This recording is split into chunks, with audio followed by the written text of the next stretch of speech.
கோண கொண்டழகி ஒய்யார நடையழகி நம்ம மனக்குறைய தீர்ப்பாளாம் மலையனூர் அங்காளி.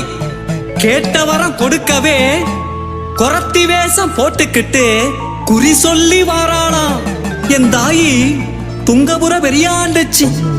அவ யாரு எப்படிப்பட்டவன தெரியுமா? அழக ஐயனாரு செம்மல காரடி முத்து பச்சி பூங்கி செல்லியோட அவ பிறந்தா துங்கபுரத்துல. அந்த அண்ணன் தம்பி ஐவரோட வந்தமர்ந்தா பழனியாபுரி எல்லையில. அவ வந்தமர்ந்த வேளையில அம்மா பசியும் பட்டினியுமா கிடக்கையில காவகொள்ளும் இடமெல்லாம் கைசோறு தந்து பசி தீர்த்த அந்த ராயதொர பூமல பெருமல முத்துக்கு மூத்தவள அந்த துங்கபுரத்தா எப்பேற்பட்ட குணமடைச்சவ தெரியுமா?